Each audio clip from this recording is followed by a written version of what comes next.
What up, guys? It is Lord Parquad playing some more Front Office Football 8 with the Miami Dolphins. Great news, everyone. The game crashed again as soon as I went to go start the game against the Vikings. So I had to go back and re-simulate the Patriots game. We lost again. As you can see, 35-21. Not as close as the last game, but we lost as well. And the Vikings actually lost their last game, so instead of being 9-4, they're now 8-5. Really shouldn't affect anything else, honestly. Let me just go back and change these settings.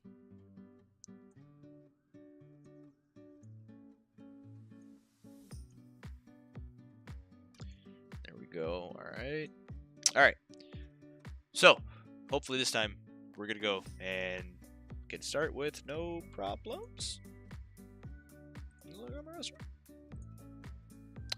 Yeah, you're right. All right, there we go.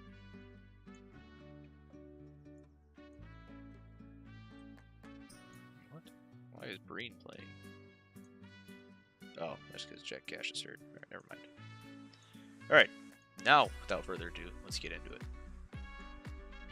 All right, the 6-1 Miami Dolphins going up against the 8-5 Minnesota Vikings and Kirk Cousins. Hopefully he won't kill us that bad, but very high-powered offense and a very good defense as well. So we'll see. We'll see how this goes.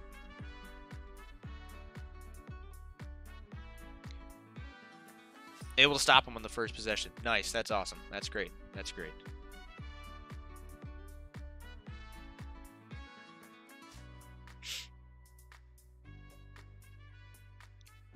And we were not able to do anything with that, but we were able to stop him within the 20, so that's good.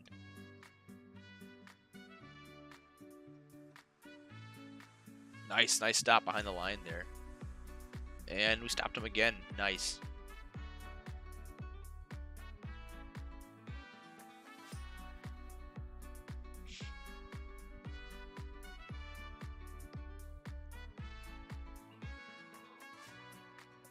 Oh man, Tannehill's just running for his life right now. And 2 straight -4 yards there. Jesus.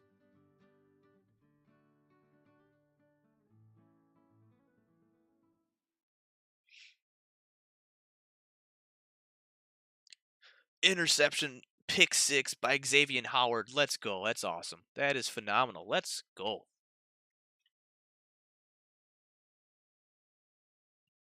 Man, we are really surprisingly shutting down Kirk Cousins right now. That's awesome. Albeit they're also shutting down us, but the more surprising part is that we're shutting down Kirk Cousins.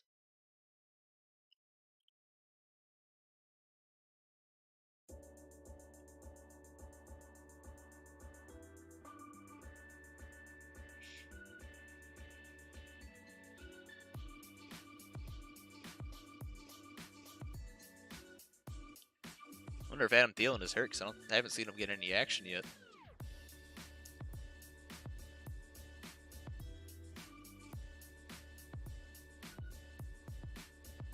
Another stop. That's awesome. Another incompletion. Short pass. Nothing good coming of that. Another punt that goes inside the 20, and then a penalty pushing them back even farther. Kyle Rudolph making a huge play there for reception for 33 yards.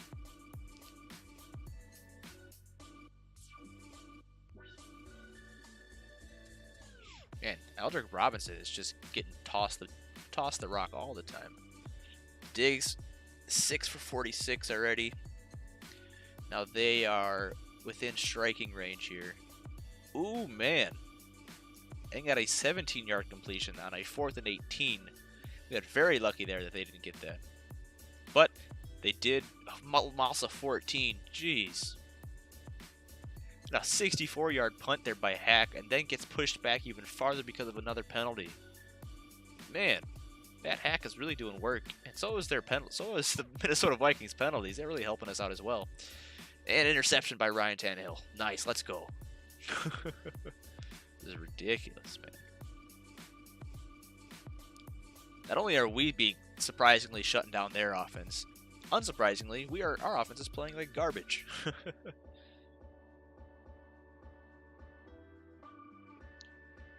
You know, I've seen a couple, you know, a guy, you know, was commenting on the video saying he's a, you know, huge Dolphins fan and can't wait to see what happens with this team in the offseason. And quite honestly, you know, this Dolphins team is an interesting team, a very interesting dynamic. It has a lot of pieces that could go well. But in my opinion, I just don't like the play of Ryan Tannehill. I really have not been a huge fan of him at all since he's been a pro. And it's, I mean, I don't know if it's just the way he's being used or the skill set he has and the offense he's in just not being intact, or if it's just Adam Gase or what. But I'm not saying they've been set up for success, but they've had parts of a good team that have not shown their actual ability. Like Devontae Parker also, he's like in real life, he was, you know, destined to be a fantastic number one, and has not at all. He has not played very well at all. So there's just a lot of things that in real life this Miami team can do after starting off, you know, with a 3 or 4-0 this year, and then just essentially just falling from grace. And I don't know, like with this year, this team has great moments. Like this defense has had a lot of great moments all season, and even the offense at times has really sparkled and really, you know, shown what it can do. But more often than not, this offense is not played very well. Excuse me, has not played very well at all. And it's just like, I don't know what it is. If it's just, I don't know what it is. So I'm going to, in the offseason, do a complete overhaul for the most part, unless I can't get any better options. Attempt to do a complete overhaul of the coaching staff, and see if we can shop around Ryan Tannehill and get rid of him. See what we can do in the free agent market, kind of shore up our offensive line, which isn't terrible at all. I'll say that the offensive line, at least in this, is not terrible. And like see if we can expand our defense even more, which after playing so well this year, try to expand on that, and then try to expand our receiving core as well. I feel like this team is set up for success. It's just not going the right way.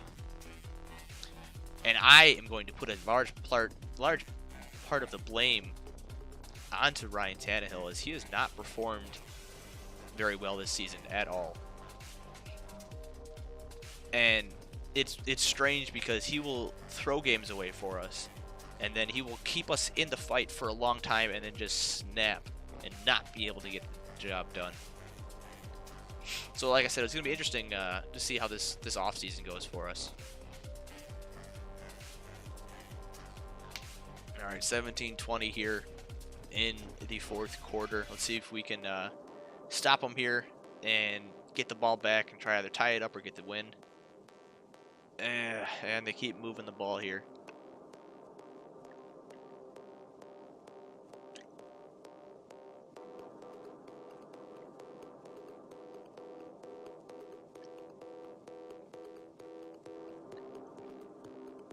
Sorry, I had to get some water there.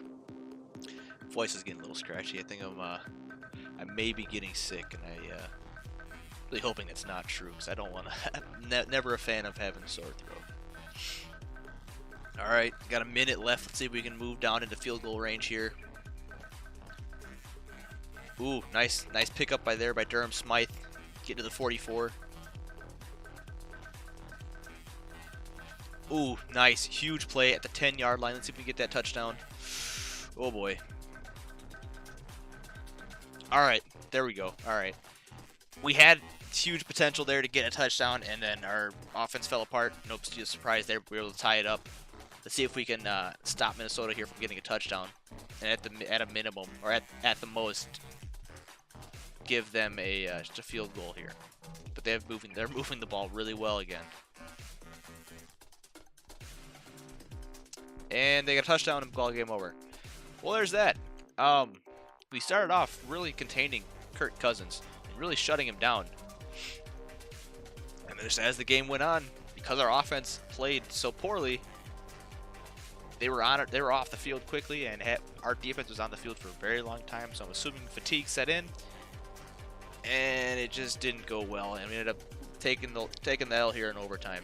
But it's a very good Minnesota team. Oh, hey, watch, save, just in case it crashes again.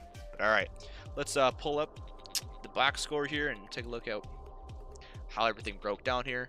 Pick 6 from Xavier Howard, Dan Bailey with the field goal, Stephon Diggs with a 44-yard reception for Kirk Cousins, Kenyon Drake with a 1-yard run in there, Latavius Murray with the reception for a touchdown, Dan Bailey with a 46-yard field goal, Baxter with 2 31-yard field goals, and then at the end there, take the W, Eldrick Robinson with a 9-yard pass from Kirk Cousins. Kirk Cousins getting the obvious game MVP, and for the most part, we stopped them pretty well, rushing-wise.